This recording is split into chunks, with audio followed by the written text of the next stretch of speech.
Hey everyone, it's Glenn Greenwald back with a new episode of System Update exclusively on Rumble. And I essentially want to do this video for one very simple but important reason, which is to show you what is extraordinarily convincing and dispositive and vivid evidence of how Obama national security officials so casually lie to the public about the gravest of matters that they actually forget their own lies. And obviously it's not news that national security officials lie to the public. They do it all the time. What I find so fascinating about this case is that the evidence is just so conclusive, so inescapable, so vivid.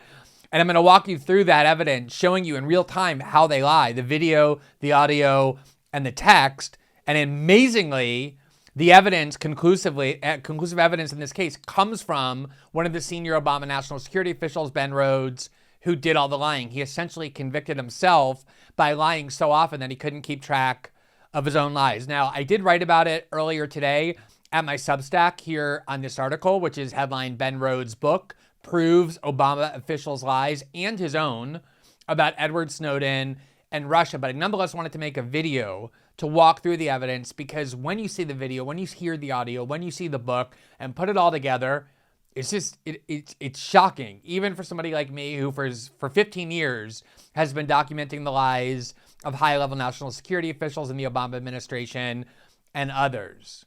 Now, as you can see from that headline, the lies that they got caught telling with their own book involves the lies they were telling about Edward Snowden. And before I get to that specific newly revealed and newly exposed lie, I just want to remind you that the entire story of Edward Snowden, who was my source in 2013 to expose NSA eavesdropping on American citizens and the world without the warrants required by law, that whole thing happened because of another lie told by Obama's most senior national security official, James Clapper.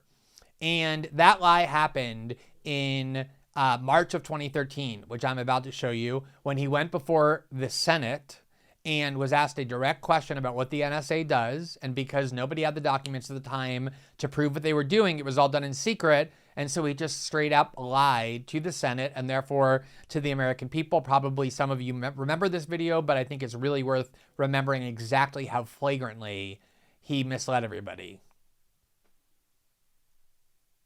So what I wanted to see is if you could give me a yes or no answer to the question, does the NSA collect any type of data at all on millions or hundreds of millions of Americans? No, sir. It does not. Not wittingly. There are cases where they could inadvertently, perhaps, collect, but not wittingly. So that was, as I said, in March of 2013. 3 months earlier, in December of 2012, Edward Snowden made his first contact with me as the first journalist with whom he communicated.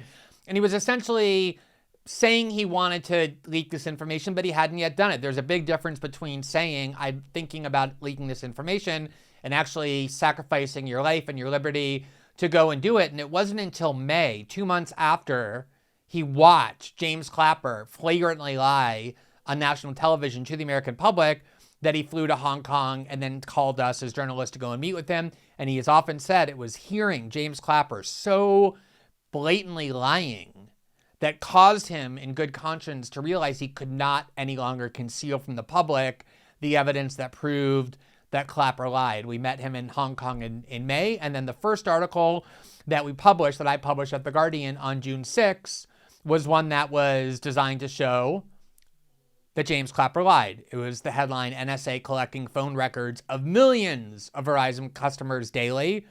Top secret court order requiring Verizon to hand over all call data shows the scale of domestic surveillance under Obama. Obviously the exact opposite of what you just watched James Clapper telling the Senate. Now, the lies of Clapper were so blatant once we began doing the reporting with the documents Snowden provided that even centrist, pro-establishment, militarists like Fred Kaplan at Slate, the longtime foreign policy writer at Slate, a very centrist pro-Democratic Party magazine, had to say, fire James Clapper. The director of national intelligence lied to Congress about NSA surveillance. What else will he lie about? Now, amazingly, James Clapper was not fired, despite committing a crime, lying to Congress, lying to the Senate. In fact, he wasn't prosecuted and he wasn't fired. He served out his full term under the Obama administration until the very end, until 2017. And then you know what he did after? Was he prosecuted? No. Was he excluded from good liberal society that claims to hate government lying so much? No. He was hired by CNN, hired by a news outlet as their national security analyst to help them tell Americans how to think about the news. A known liar that got caught lying in front of the Senate was then immediately hired and paid by CNN, an outlet that claims to find government lying when done by Trump and his officials so deeply disturbing. So remember, the whole reason that there is an Edward Snowden, that there was a whistleblower who exposed what the NSA did, was because of an outright lie by the top Obama national security official. Snowden obviously was strongly considering coming forward, but that, as he has said, was the last straw. Now, let's get to the lie that I was able to document today using Ben Rhodes' book and just walk through what happened. Nobody hated Edward Snowden more than Obama officials, obviously. It was during the Obama administration when he came forward and enabled our reporting. It was Obama's top national security official who he exposed as a liar. It was Obama's secret domestic spying program, mass surveillance programs that we were able to expose because of Edward Snowden. And it was Edward Snowden who evaded their attempts to put him in prison for the rest of his life for the crime of exposing the illegal and unconstitutional programs they had implemented. That's not me saying illegal and unconstitutional. Multiple courts ruled that they were. So they hated Snowden. And in order to malign and just try and destroy Snowden's reputation, for years they've been telling the same lie. The lie being that there's no way for you to think that Edward Snowden is a whistleblower with noble motives, given that he first went to what they called China, which wasn't China but Hong Kong, which he purposely chose because it wasn't mainland China, because it was a symbol of democratic resistance where marches and free speech and a free press are being fought for. So that's a little mini lie that they tell. Hong Kong is controlled in many ways by China, but they use China instead of Hong Kong to make you think that he tried to go to China when he purposely chose a place in opposition to China.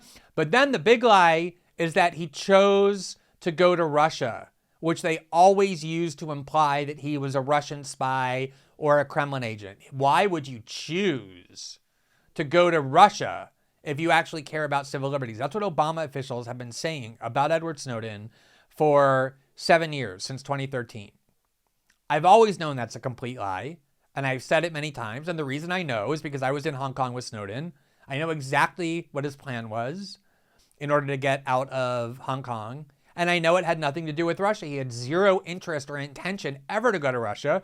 He bought a ticket when he left Hong Kong that transited through Moscow on his way to Havana, to transit through Havana to make his way to Ecuador or Bolivia, where he believed he would be able to get asylum.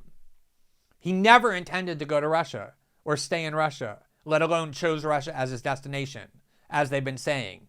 Now, I've always known it was a lie because I had firsthand knowledge of it. I was part of those events. But what's amazing is Ben Rhodes wrote a book where by accident he exposed his own lie, and that's what I'm about to show you. What actually happened was that Snowden went to Moscow, was desperate to leave Moscow to make his way to Cuba and then to Ecuador or Bolivia, and it was the Obama administration that purposely prevented him from leaving the Moscow airport. They trapped him there and then used the fact that he was in Russia against him. They're the ones who caused it. And they did it in two ways. Number one, they revoked his passport, which meant he couldn't board an international flight. But the other way, the most important way, was that in order for him to fly through Havana, he needed a guarantee from the Cuban government of safe passage. I'm going to just transit through Havana on my way to Ecuador, Bolivia, and I need a commitment from you that you're not going to arrest me and turn me over to the Americans. And they gave that commitment. And it was Ben Rhodes who called the Cuban government upon learning of that and threatened them and said, you better withdraw your guarantee of safe passage or you will never normalize relations with you. He boasted about this in his own book. So he is the one, along with Joe Biden, that prevented Snowden from leaving Russia and then used the fact that he was in Russia to imply he was a Russian spy for 8 years. Let's look at what he said in his own book. It's a memoir the title of which is The World as It Is, a memoir of the Obama White House. And this book is intended to enable Ben Rhodes, a senior national security advisor for the Obama White House, to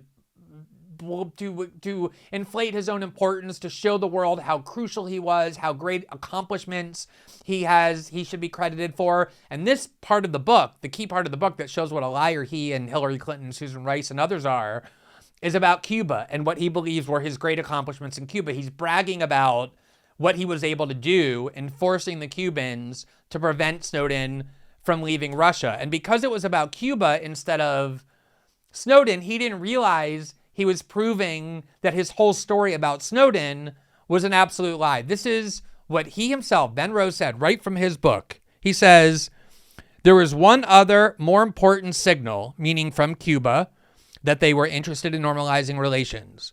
Around the time of our second meeting, Edward Snowden was stuck in the Moscow airport trying to find someone who would take him in. Reportedly, he wanted to go to Venezuela, transiting through Havana, but I knew that if the Cubans aided Snowden, any rapprochement between our countries would prove impossible.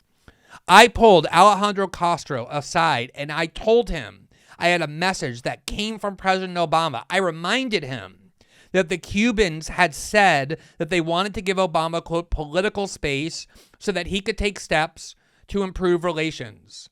He then goes on. I then told him, if you take Snowden in, that political space will be gone. I never spoke to the Cubans about this issue again. A few days later, back in Washington, I woke up to a news report. Quote, former USA spy agency contractor Edward Snowden got stuck in the transit zone of a Moscow airport because Havana said it would not let him fly from Russia to Cuba, a Russian newspaper reported.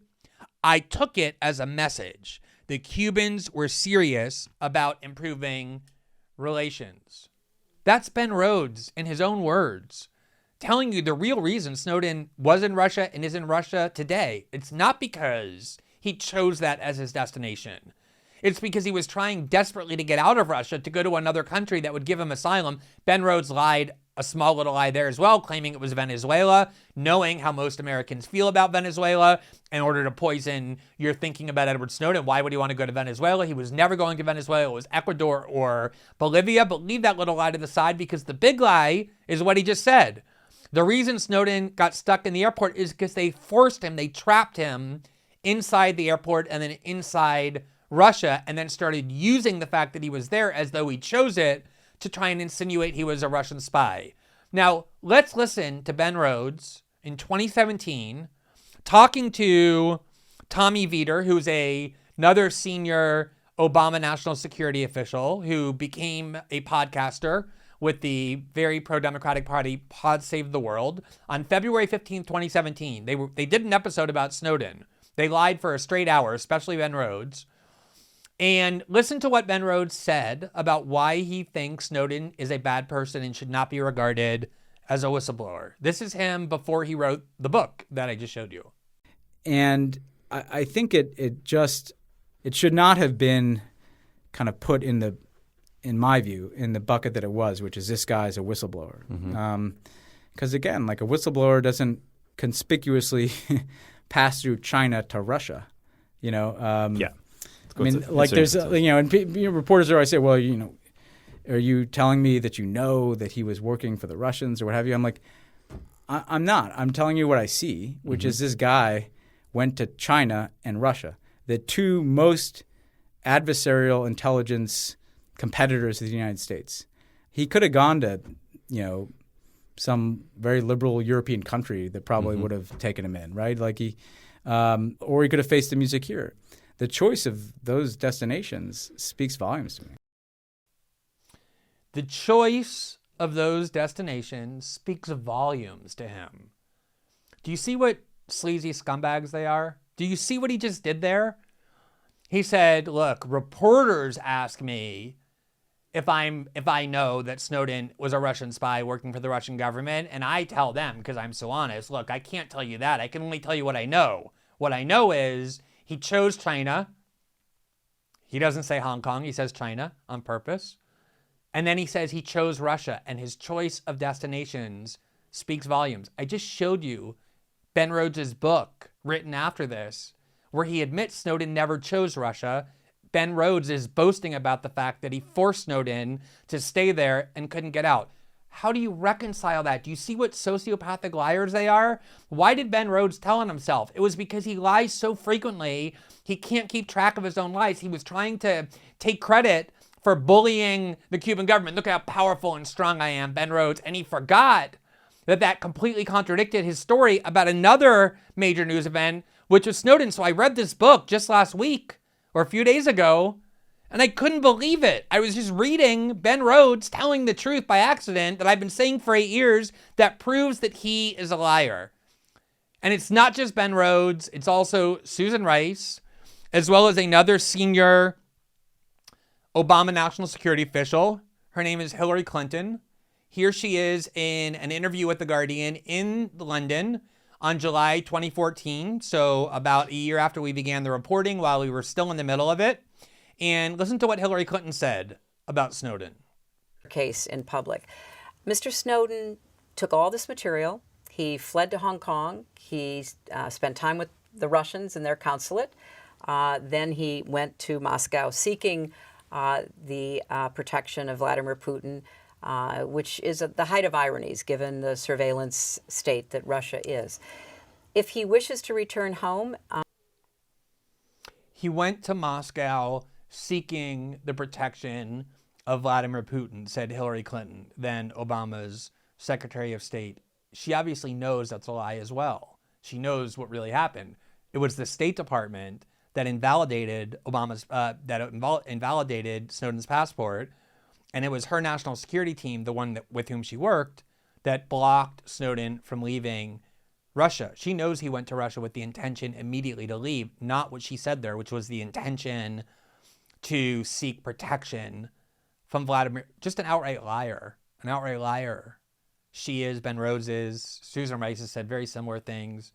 You can just see their lies right here. Just, I don't have to do any work, just show you what they're saying in order to know. Now, as I said, to me, the fact that they got caught lying isn't news. I know, obviously, that from the perspective of the 24-hour news cycle, lies about Edward Snowden and Russia are not the first item on the cable news agenda or at the top of newspapers. So why did I write about it today? I wrote about it today because we rarely see evidence this undeniable, this vivid, showing not just that they lie to you whenever the mood strikes them, whenever their interests are served, but that they just lie so often, so casually, so easily that they really are sociopaths. Who lies like that so casually and continuously as part of their job? And in this case, they got caught because one of them was so interested in his own ego and in boasting to the public that he couldn't keep his lies straight, and he exposed them all as liars. Edward Snowden is in Russia, not because he chose it, as they've been lying for 8 years, but because they deliberately trapped him there so that you would think poorly about him and believe that he was a Russian spy. And then we now have the evidence that forever demonstrates that that's the case.